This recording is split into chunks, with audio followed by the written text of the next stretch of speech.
The Kelvin asteroids were rich in rare minerals that the Vrakti Empire had mined for 3 generations. Now human ships patrolled the area, and Vrakti miners watched from a distance, unable to access the resources they had once controlled. Empress Kavalak sat in her throne room, facing a reality she had never imagined. Her military advisors stood before her, waiting for orders. "We could take the asteroids back by force," one general suggested. "We have enough ships." Kavalak shook her head slowly. "And then what?" "The humans will strike another dozen mining operations while we are fighting over one asteroid field. They are not warriors like us. They are something worse. They are accountants with weapons." She thought about the human commander, Hana, and the cold certainty in her eyes. The humans were not interested in glory or honor. They wanted payment, and they would take it piece by piece until the debt was settled.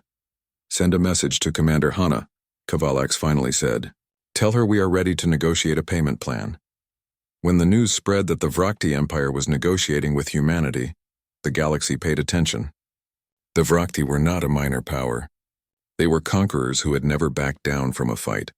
If they were negotiating, it meant humanity's methods were working. On a small agricultural world called Pentar, the local government held an emergency meeting. Pentar was a member of the Galactic Council, but barely. They had 1 vote among 500, just like Earth. For centuries, they had provided food exports to larger civilizations, always promised fair payment, always somehow receiving less than what was owed. The Pentar administrator, an elderly being named Velik, watched the human news broadcasts with growing interest. He called his staff together and asked them to search their own archives. What they found was familiar. Debts erased in closed council sessions. Payments reclassified as voluntary donations. Promises broken without explanation. Velik made a decision that would change everything. He sent a message to Earth to Ambassador Mirai. The message was simple. "We have debts owed by the Council too. Can you help us collect them?" Mirai received similar messages from 5 other species within 3 days. They were all minor civilizations, small voices in the Council who had been ignored for generations. They had all kept records. They had all been cheated. She called them together for a meeting on neutral ground. Representatives from 6 species sat around a table with human diplomats.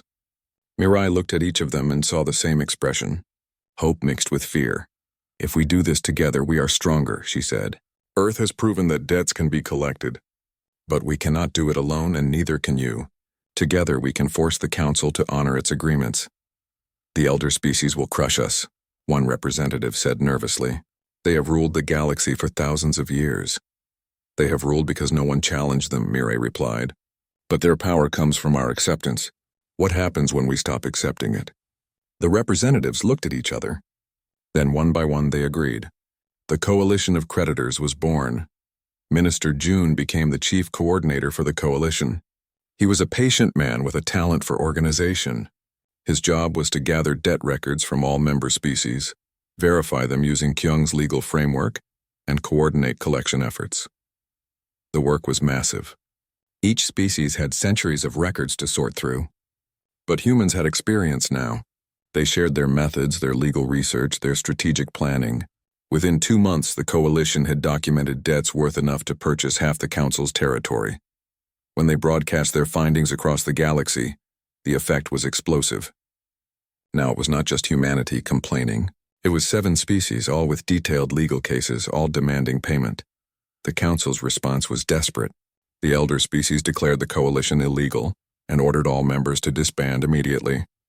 They threatened economic sanctions, military action, and expulsion from Council protection, but the threats rang hollow. The Council had already lost credibility. How could they threaten sanctions when their embargo against Earth had failed? How could they threaten military action when they could not even get a majority vote for it? More species began to join the coalition. 10 species became 15. 15 became 23. Each one brought records of broken promises and unpaid debts. Suni worked in human intelligence, monitoring Council communications. She noticed something interesting. The Council was fracturing from within. The elder species were fighting among themselves. Some wanted to negotiate with the coalition. Others wanted to use force. A few were quietly trying to pay their own debts before anyone noticed. "They are scared," Suni reported to Admiral Deho. "For the first time in thousands of years, they are actually scared." Deho studied the intelligence reports carefully. Then this is when they are most dangerous. Scared animals bite, he was right. The hardline faction within the council decided to make an example of humanity. If they could crush Earth, the coalition would collapse. They gathered 15 council fleets, the largest military force assembled in decades, and sent them toward Terminus Station. Terminus was humanity's largest deep space facility. It was a massive structure that served as a shipyard, trading post, and military base. 50,000 humans lived there, along with thousands of civilians from other species. It was humanity's most important asset in deep space. Commander Hana received the warning from Suni just 6 hours before the council fleets arrived. 6 hours to prepare for an attack by a force 3 times larger than her entire defensive fleet. Most commanders would have evacuated and abandoned the station. Hana did not even consider it. She had been preparing for this moment since the day humanity started collecting debts.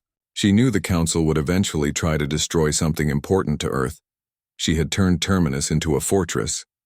The station's weapons platforms were state-of-the-art, better than anything the council knew humans had. The defensive shields were layered and redundant. The human ships defending the station were outnumbered, but they were positioned perfectly for defensive fighting. But Hana had another advantage. She was not alone. Captain Taman coordinated with coalition ships that arrived to support Terminus. The 6 original coalition species sent whatever ships they could spare. It was not much compared to the Council's force, but it was enough to show solidarity. When the Council fleets arrived, they expected to find a desperate defense. Instead, they found a prepared enemy. The battle began with the Council ships launching missiles at the station. Terminus's shields absorbed the first wave easily. Return fire from the station and defending ships was accurate and devastating. The Council fleet commander had not expected this level of resistance. He had thought this would be a quick strike to destroy human morale. Instead, he was in a real fight. The battle lasted 18 hours. Space around Terminus was filled with weapons fire, explosions, and debris. Human ships fought with desperate courage, knowing that if they failed, their families on the station would die. Coalition ships fought alongside them, proving that the partnership was more than just words. In the end, the Council fleets withdrew. They had lost 40 ships. The station was damaged but intact. Human casualties were high, but they had survived. News of the battle spread across the galaxy faster than light-speed communication. The Council had sent 15 fleets to crush a human station and had failed. More importantly, coalition species had stood with humanity. The message was clear. Attacking the coalition meant fighting a war on multiple fronts. 3 days after the battle, something remarkable happened. Councillor Velrith, a representative from the ancient Threnody species, requested permission to address the full council. The Threnody were one of the founding members, almost as old as the elders themselves. Velrith stood before the chamber and spoke words that had never been said in 10,000 years of council history. I acknowledge that my civilization owes a debt to humanity. 70 years ago, when plague ravaged our worlds, human doctors came to our aid. They worked for 2 years to develop a cure. They saved millions of Threnody lives. We promised payment in rare minerals. That promise was erased by council vote without human knowledge or consent. The chamber was completely silent. An elder species was admitting wrongdoing. I hereby authorize full payment of this debt with interest calculated according to council law. The minerals will be delivered to Earth within 30 days. The amount Velrith authorized was small compared to the total debt the council owed. But the gesture changed everything. If the Threnody could admit they owed humanity, if they could pay what was owed, then the council's position became impossible to defend. Within a week, half the council species began negotiating payment plans with the coalition. They did not do it because they suddenly became honest. They did it because fighting was more expensive than paying, and because their own populations were demanding accountability. The other half, the hardline species who refused to negotiate, found themselves isolated. Trade with them slowed. Other species avoided their territory. They were becoming pariahs in the very council they had dominated for millennia. Kyung had not slept in 3 days.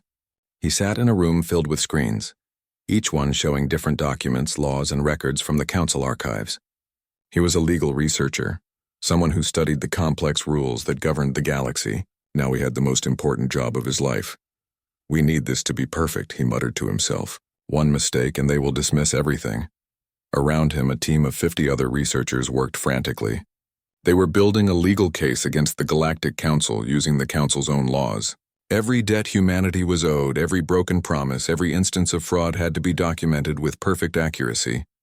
They needed timestamps, voice recordings, digital signatures, and cross-references.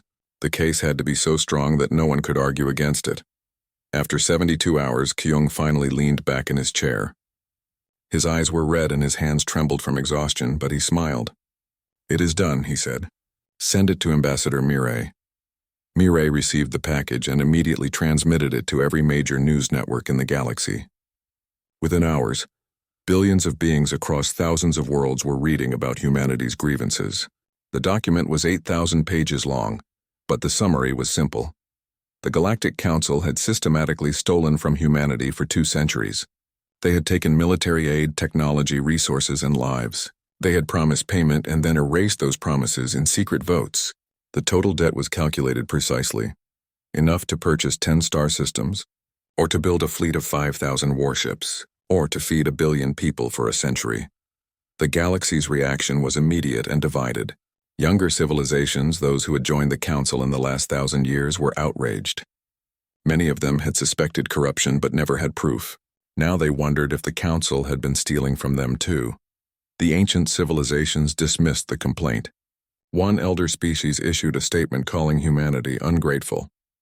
"Children who do not understand how civilization works." Another said that voluntary aid cannot be considered debt. But something unexpected happened. Trade routes began to slow down. Merchant ships started avoiding Council checkpoints.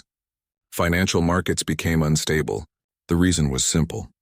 If the Council could erase humanity's debts, whose debts would they erase next? How could anyone trust the system?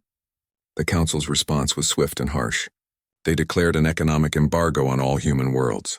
No ships from Council space could trade with Earth or its colonies. No human ships could pass through Council territory. The Council controlled most of the major trade routes in the galaxy. They expected humanity to collapse within months. Admiral Deho stood on the bridge of his flagship, reading the embargo declaration. He was an old man with scars on his face from a dozen battles. He had fought pirates, rebels, and hostile aliens. Now he was facing something different. "They think we will starve," he said to his officers. "They think we will beg them to lift the embargo." "Will we, sir?" a young officer asked. Deho smiled, and it was not a kind smile. "No. We are going to show them that humans are very good at adapting." Captain Taman led the first operation. His mission was to raid a Council supply depot in an automated station near the border of human space.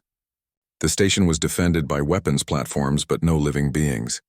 It stored medical supplies, food, and manufacturing materials. Taman's ships approached carefully. When the defense systems activated, his crew transmitted a legal document that Kyung had prepared. It explained that humanity was exercising its right under Council law to seize assets in payment of debt. The specific supplies in this station matched the value of medical aid Earth had provided to the Rel species 40 years ago. The automated systems did not care about legal documents. They fired on the human ships. Taman's fleet destroyed the weapons platforms and docked with the station. They took exactly what the debt calculation specified, nothing more.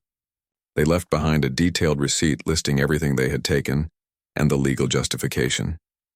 Then they disappeared before Council security forces could arrive. Over the next month, dozens of similar raids occurred across Council space. Human ships struck supply depots, mining facilities, and automated trading posts. They never attacked stations with civilians. They never took more than what their calculations showed they were owed, and they always left documentation. The Council called it piracy. Humanity called it repossession. The Council was furious but also confused.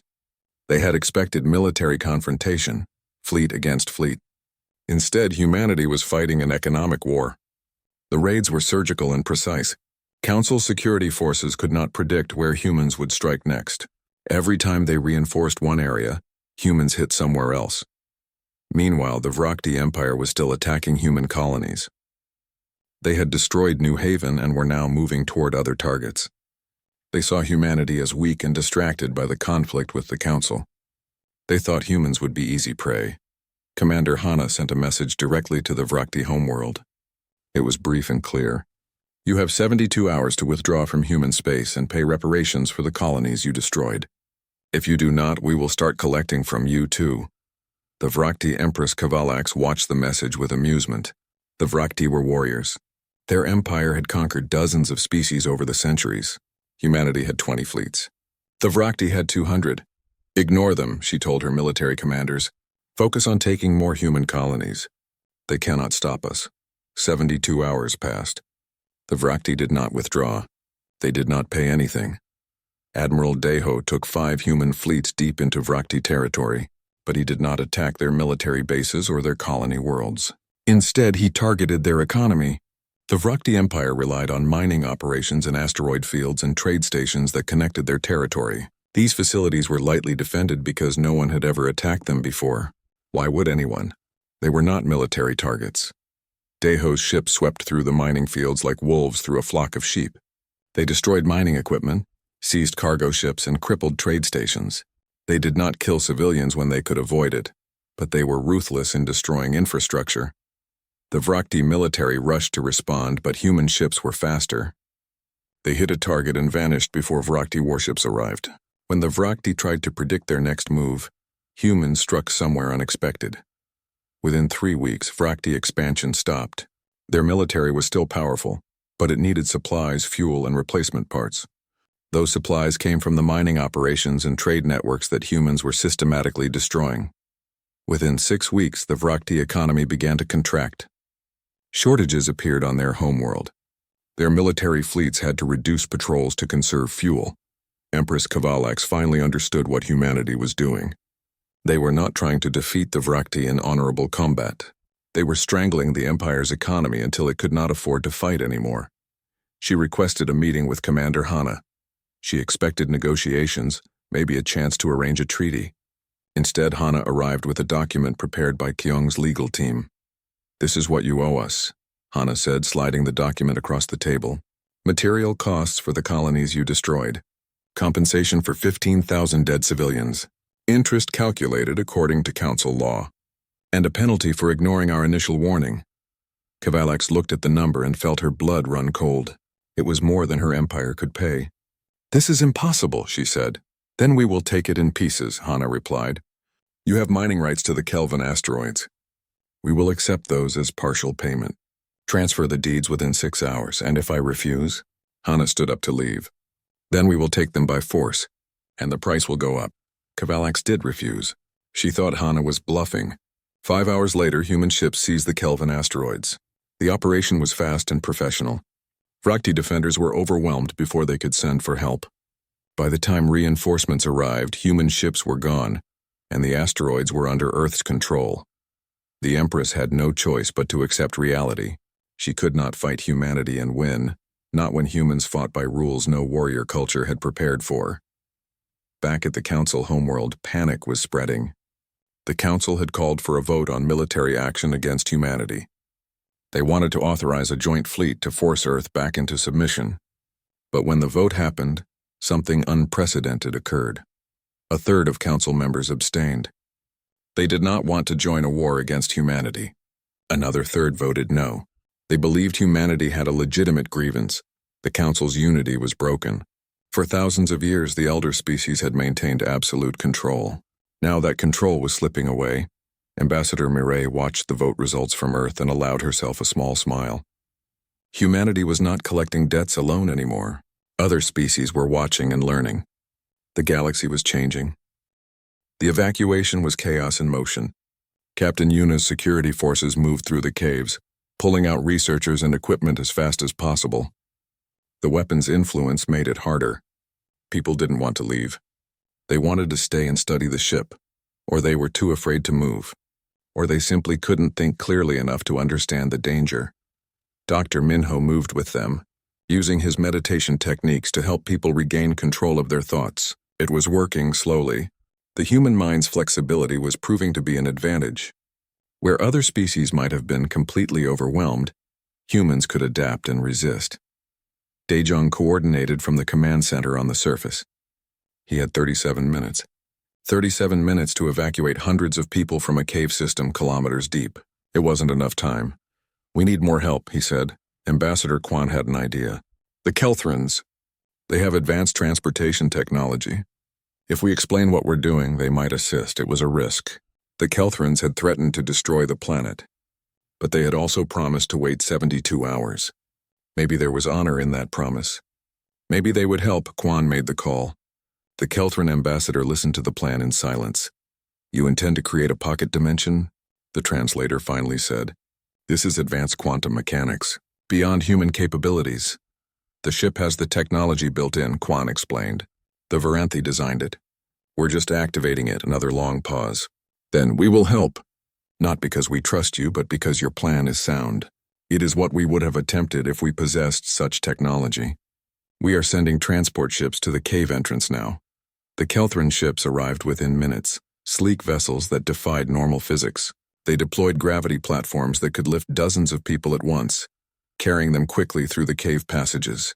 What would have taken hours was reduced to 20 minutes. Jiwan was one of the last to evacuate. She didn't want to leave, insisted she needed to record more data, document everything. Daejung had to physically drag her away. "This is the discovery of the century," she protested. "It won't matter if you're dead," he said firmly. As they emerged from the caves, Daejung saw the full scope of the operation. The Kelthron transport ships formed a perimeter around the cave entrance. Human security forces had established a safety zone. Medical teams were treating people affected by the weapon's influence. Even the civilian population had mobilized, helping in whatever ways they could. It was messy and improvised and typically human. And it was working. Daejung checked his chronometer.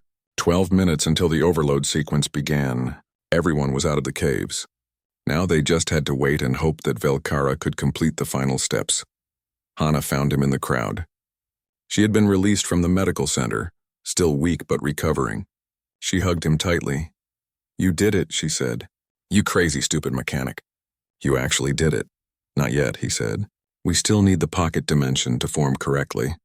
If it fails, the weapon will be released fully. We'll have maybe seconds before it consumes the entire planet." "Always so optimistic," Hana said, but she was smiling. 10 minutes passed, then 11. The cave entrance began to glow with a strange blue light, the same blue as the symbols on Voidwalker's hull. The light grew brighter and brighter.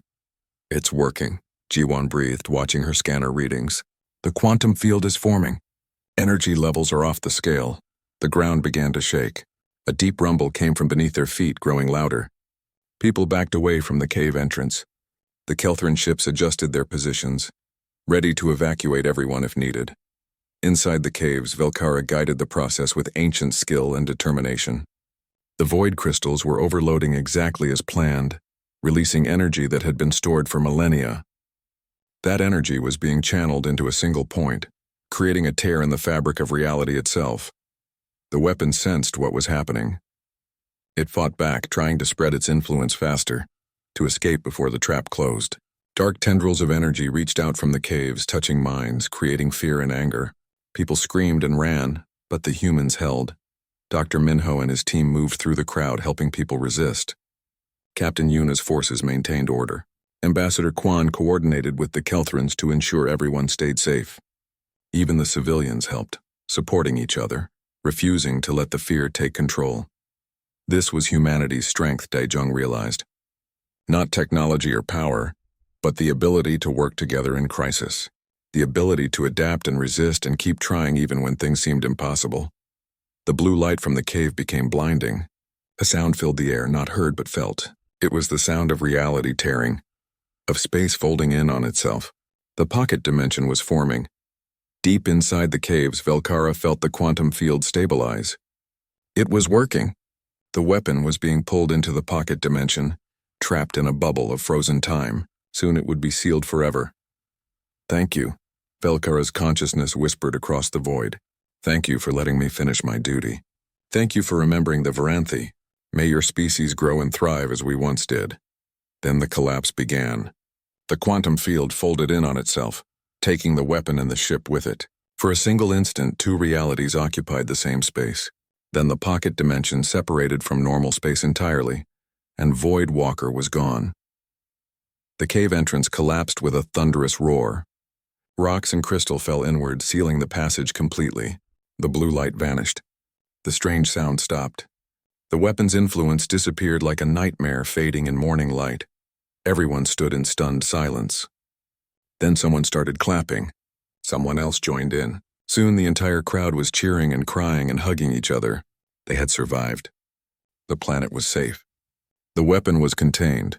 The Kelthran ambassador approached Daejung. Its insect features were impossible to read, but its translator spoke with something that might have been respect. "You succeeded where many others would have failed," it said.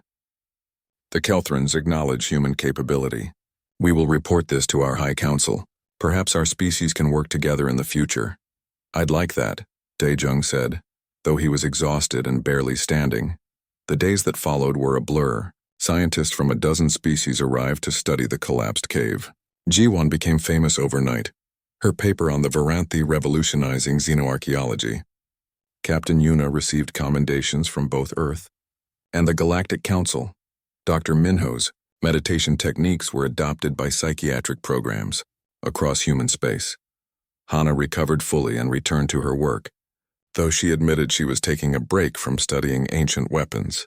"I think I'll focus on alien plants for a while," she said. "Plants are nice. Plants don't try to destroy your mind." Ambassador Kwan oversaw the creation of a memorial at the cave site. It was a simple monument of white stone with words in a dozen languages, including reconstructed Varanthi. To the Varanthi, who gave everything to save others. To Velkara, who watched over the darkness for 4,000 years. To Youngsu, who warned us from beyond death. And to all who sacrifice for the safety of others. Let no one disturb this ground. Let everyone remember their courage. Daejung attended the dedication ceremony but didn't give a speech. He wasn't good with words. Instead, he stood quietly and thought about Velkara, about the weight of duty carried for millennia. He hoped the ancient captain had finally found peace. The galaxy moved on as it always did. Trade routes reopened. Tourist ships returned to Epsilon Carinae 4, though the caves were now permanently closed. Life returned to normal, or as normal as life ever got in a galaxy full of wonders and dangers. 3 months after the incident, Daejung returned to his repair station in the outer colonies. His boss was angry about the extended vacation, but less angry when Daejung showed him the commendation from Earth and the consulting contract for ancient technology recovery. "Fine," his boss grumbled, "but you're still fixing the Henderson cargo hauler." "It's been waiting for weeks." Daejung smiled and got to work. It felt good to be back with machines he understood. Problems he could solve with a wrench and some wire, but he kept one item from his adventure, a small crystal from the cave, dark and mysterious. It sat on his workbench, a reminder of everything that had happened. Sometimes, late at night when the station was quiet, he thought he could hear a voice in his mind, not words but a feeling, gratitude and peace from somewhere beyond normal space, from a consciousness that had finally completed its mission. Hana visited him a month later, bringing food and gossip from the university. "You're famous, you know," she said, unpacking containers of homemade noodles. "Students are writing papers about the mechanic who saved the galaxy. They're making you sound like some kind of hero." "I'm not a hero," Daejung said around a mouthful of noodles. "I just fixed a broken machine. That's what I do." "You fixed a 4,000-year-old alien machine that was leaking a reality-warping weapon, and you did it by creating a pocket dimension through quantum field manipulation. That's slightly more impressive than replacing a fuel pump. It's all just machines. Varanthi machines work the same as human machines, just more complicated. You figure out what's broken, you find a way to fix it." The emergency sirens wailed across the colony of New Haven. Commander Hana stood on the bridge of her ship, watching the screens as Vrakti warships descended upon the settlement. She could see the explosions from orbit, bright flashes against the dark surface of the planet. Each flash meant lives lost, homes destroyed, families torn apart. "How long until reinforcements arrive?" she asked her second officer. Captain Taman checked his console, his face tight with worry. "Ambassador Mirai sent the distress call 6 hours ago. According to our treaty with the Galactic Council, Allied fleets should have been here by now." Hana felt a cold weight in her stomach. She had been in the military for 20 years. She knew when something was wrong. The Council had thousands of ships. Earth had perhaps 20 fleets at most. That was why humanity had signed the Mutual Defense Agreement in the first place. They were supposed to be protected. Send another message, she ordered. Tell them we need help now. The hours passed slowly. New Haven's defenses were failing. Hannah could do nothing but watch. Her fleet was 2 days away, and even if she arrived, she did not have enough ships to drive back the Vrakti attack. She needed the Council fleets. She needed the protection humanity had paid for, but no ships came. By the time Hannah's fleet reached New Haven, it was too late. The colony was in ruins. 15,000 humans were dead. The Vrakti had taken what they wanted and left. Hannah walked through the destroyed streets, seeing the bodies of children, of elderly people who could not escape in time. The rage inside her was cold and hard, like a stone in her chest. On Earth, Ambassador Mireille stood before the Galactic Council. She was a small woman with gray hair, but her voice was strong when she spoke. We activated our mutual defense clause. Why did no one come? Why did you let our people die? The council chamber was enormous, filled with representatives from hundreds of alien species. Some looked like insects, others like plants or clouds of gas. At the center sat the 5 elder species, those who had founded the council thousands of years ago. One of the elders, a creature that looked like a floating crystal, spoke in a voice that echoed through the chamber. Your defense agreement was liquidated 50 years ago, Ambassador. The credits were used for council infrastructure projects. This was voted on and approved. Mireille felt the words hit her like a physical blow. Liquidated? We were never told. We were never asked. How can you liquidate a protection agreement without telling the species you are supposed to protect? The Crystal Elder seemed unbothered by her anger. The council operates by majority vote. Earth has 1 vote among 500. The decision was made legally. Legally? Mireille's voice rose. You took our protection and sold it, and you call that legal? If Earth wishes to purchase a new protection agreement, one can be arranged, another elder said. This one looked like a mass of tentacles. The terms are quite reasonable. Mireille looked at the contract they offered. It required Earth to give up territorial claims to 3 colony systems. It required human military forces to serve under council command for the next 500 years.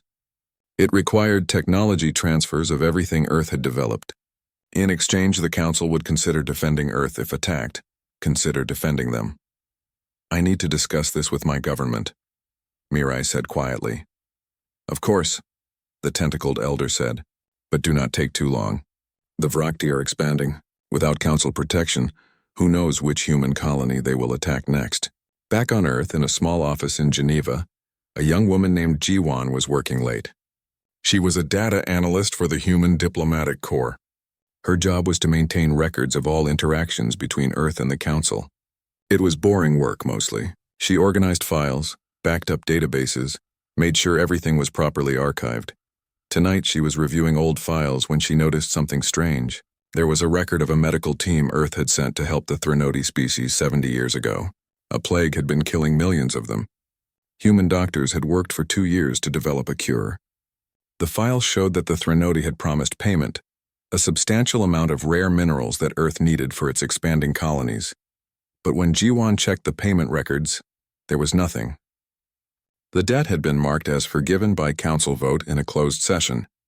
Earth had never been informed. Earth had never agreed to forgive it. Curious now, Jiwan started searching for other instances. She worked through the night, her coffee growing cold as she dug deeper into the archives. What she found made her hands shake. For 200 years, humanity had helped council species. They had sent military forces to protect trade routes. They had shared technology for medical advances, for agricultural improvements, for energy production. They had rescued stranded ships, rebuilt destroyed colonies, provided disaster relief. Every single action had been carefully logged by human administrators. Every promise of repayment had been documented, and every single debt had been erased by the council in closed sessions. Forgiven without Earth's knowledge, reclassified as voluntary aid, transferred to accounts that no longer existed. The pattern was clear and undeniable. Jiwan calculated the total value. Her program ran for an hour, adding up resources, credits, technology, and military service. The number that appeared on her screen was so large she thought it must be an error. She ran the calculation again. The same number appeared. The council owed humanity enough to buy 10 star systems. She immediately sent her findings to Ambassador Mirai, to the Earth government, and to Commander Hana. When Hana read the report, she sat in silence for a long time. Taman stood beside her, equally shocked. "They have been stealing from us since the day we joined the council," he said quietly. "Everything we did, every life we risked, every resource we shared.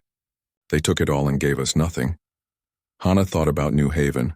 She thought about the 15,000 dead. She thought about the council's offer, which would make Earth a servant species for 5 centuries. "Get me a secure line to Earth Command," she said, "and prepare the fleet for new orders." When Ambassador Mirai called from the council homeworld, Hana told her what she had decided. "Stop asking them for help. Stop negotiating with them. We are done being victims." "What are you going to do?" Mirai asked. Hana's voice was cold and certain. "We are going to collect what they owe us. Every credit, every resource, every broken promise. They want to treat us like we do not matter? They are about to learn that we kept better records than they did." Across human space, the word spread quickly. Earth was withdrawing from the council, not leaving officially, but pulling back every diplomat, every trade mission, every cultural exchange. The message was simple and clear: payment is due. The galaxy did not take humanity seriously at first. Earth had 20 fleets. The council commanded thousands. Humanity was young, barely 2 centuries in space. What could they possibly do? They were about to find out. The negotiation chamber was on a neutral station between Council and Coalition space. It was a simple room with a large table and chairs designed to accommodate dozens of different species. Ambassador Mirai sat on one side of that table, with representatives from 47 Coalition species. On the other side sat members of the Galactic Council, including 3 of the elder species who had ruled the galaxy for thousands of years. 2 years had passed since Jiwan discovered the truth about the Council's theft. 2 years of economic disruption, military conflicts, and political upheaval. Thousands had died. Entire trade networks had collapsed. The galaxy had been shaken to its core. Now they were finally going to settle the debts. Kyung presented the Coalition's case first. He had refined his legal arguments over months of preparation. Every debt was documented with perfect accuracy. Every broken promise was proven beyond doubt. The Council's own laws, their own records, condemned them. When he finished, the chamber was silent. One of the elder species, the floating crystal entity, finally spoke. "Your documentation is thorough. We do not dispute the debts existed." "Existed?" Mirai said sharply. "They still exist. Debts do not disappear because you ignore them. The amounts you claim are impossible," another elder said. This one was the tentacled creature that had offered Earth the servant contract 2 years ago. "If we paid everything at once, it would bankrupt half the council species." "Then you should not have stolen so much," a Pentar representative said quietly. The tentacled elder seemed offended. "We did not steal. We redistributed resources according to council priorities. That is how galactic governance works." "Not anymore," Minister June said firmly. "That is the system we are replacing. From now on, agreements will be honored. Debts will be paid. Or there will be no agreements at all." The negotiations took 3 weeks. The council wanted to pay as little as possible. The coalition wanted full payment plus interest. Both sides knew they needed a settlement. The alternative was continued conflict that no one could afford. Finally, they reached an agreement. The council would pay what was owed, but over a 50-year period. Human colonies destroyed by the Vrakti would be rebuilt using council resources. Technology exchanges would be balanced and transparent. Most importantly, the council's practice of holding secret sessions was abolished. All agreements would be public and verifiable. The coalition did not get everything they wanted. Some debts were settled for less than full value. Some species refused to pay at all and were expelled from the council. But the principle was established. No species was above accountability. When the treaty was signed, Mirai felt a weight lift from her shoulders. She was an old woman now, gray-haired and tired. This fight had taken years from her life. But it was done. Jiwan sat in the observation gallery watching the signing ceremony. She was the one who had started this by finding the truth in old archives. She had never imagined it would lead to a galaxy-wide conflict. Sometimes she wondered if she had done the right thing. So many people had died because of what she discovered. But then she thought about New Haven, about the 15,000 people who died because the Council sold humanity's protection. She thought about all the minor species who had been exploited for centuries. The fight had been necessary. The cost had been terrible, but the alternative was worse. A month after the treaty signing, something unexpected happened. Empress Kavalax of the Vrakti Empire requested a private meeting with Commander Hana. The two leaders met on a human ship, with no guards or witnesses present. Kavalax looked older than when they had last met. The war with humanity had aged her. "I want to propose something," she said. "A mutual defense pact between the Vrakti Empire and humanity. No hidden clauses, no tricks. Just an agreement that we will defend each other if attacked." Hana was surprised. "Why? We were enemies. We destroyed your economy. We took your mining operations." "Yes," Kavalax agreed. "And you taught my people a valuable lesson." "We were warriors who thought only of conquest. We believed strength was enough. But you showed us that keeping your word is also strength. That honoring agreements is what separates civilization from barbarism." She leaned forward. "My people respect you, Commander. You beat us not through greater firepower, but through greater integrity. That is worth more than victory in battle. I want the Vrakti to learn from humanity, and I believe we can be stronger together." Hana studied the Empress carefully.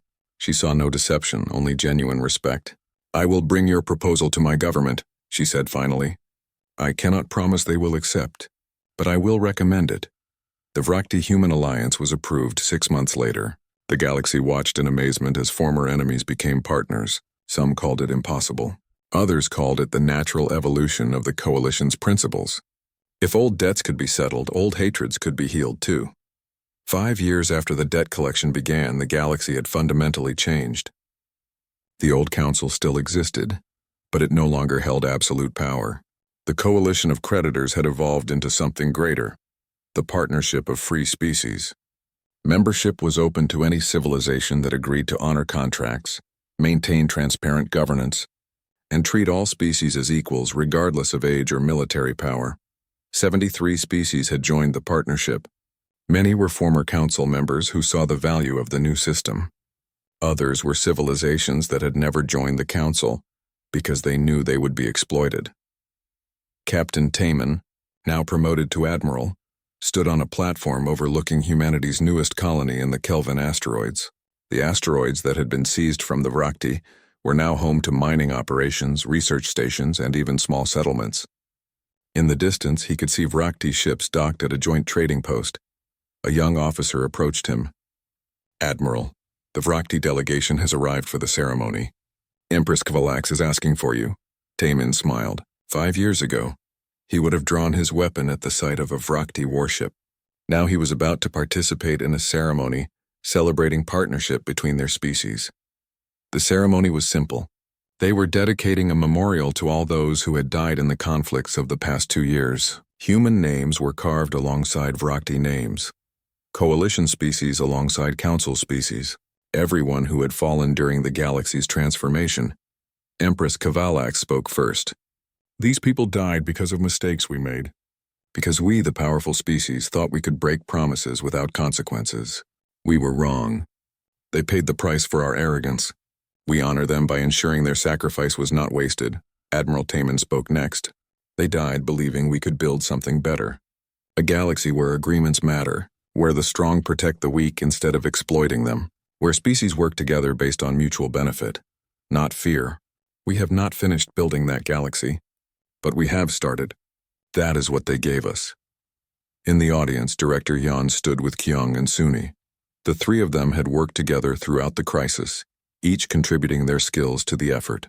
Now they watched as humans and Vrakti unveiled the memorial together. "Do you think it will last?" Hyun asked quietly. Kyung shrugged. "Nothing lasts forever. But we have established precedents that will be hard to break. The galaxy has seen that debts can be collected, that the powerful can be held accountable. Even if the partnership eventually fails, that knowledge will remain. Besides," Suni added, "we still have the records. All of them. If anyone tries to return to the old ways, we can remind them what happened last time." On Earth, Ji-won had left government service and returned to private life. She worked as a teacher now, instructing young people about galactic history and the importance of documentation. Her students often asked her what it was like to discover the truth that changed the galaxy. "It was terrifying," she told them honestly. I was just a data analyst looking at old files. I never expected to find evidence of systematic theft.